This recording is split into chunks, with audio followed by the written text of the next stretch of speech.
Cowboys with an impressive victory in Las Vegas. I'm Barry Trammell, and I'm with OSU beat writer John Helsley. This is an OSU basketball update.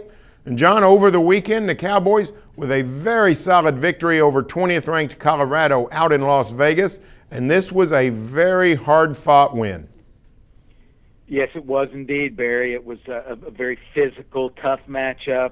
Hard fought, like you said. The Cowboys led by 12 with about 3 minutes to go, and Colorado made a late push at them, but the Cowboys held on and showed a little bit of toughness at the end. And as you said, it's a very big win for them.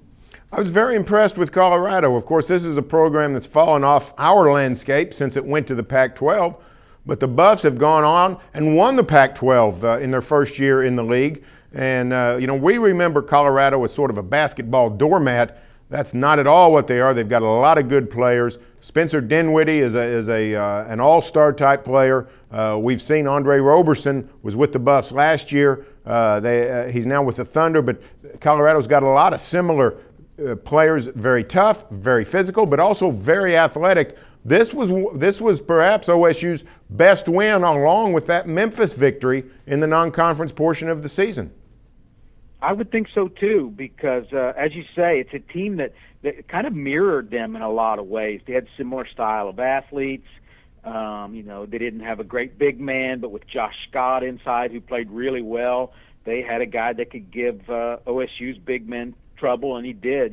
Michael Cobbins and Kamari Murphy both fouled out, and Cowboys had to play small late in the game. But yeah, I think as we look back on this, it's going to be a game that we consider just that way in the non-conference schedule, a very tough game and a good win for them. Colorado had beaten Kansas already in the non-conference schedule. It's also a very good game for Markel Brown. He reaches the 2010 threshold with points and rebounds, really played well.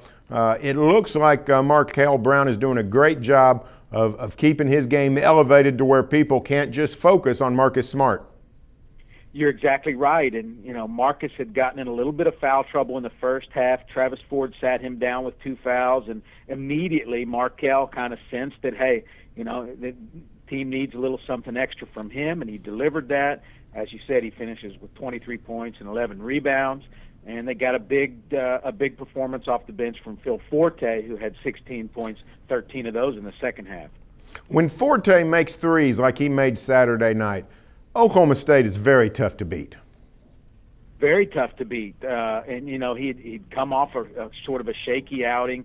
Didn't necessarily need him against Delaware State, but he was 1 of 10 from 3-point in that game, and didn't really play great in the game before that against Louisiana Tech, but kind of rediscovered his stroke against Colorado, had some big threes in the second half, and like you say, it really opens things up for the Cowboys when he's gone.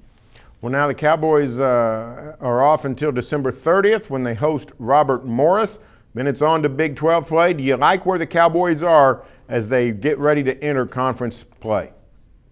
I do like where they are, and I agree with Travis Ford, who talked a little bit after the game about, here they are, they're 11-1, they're the number 7 team in the country, and yet there's still room for improvement, and improvement that this team is capable of making. So when you consider those things, where they are and where they can still get to, I do. I think those are things that he can push onto them, and some selling points and teaching points, and I think this is a good basketball team with a chance to do really good things.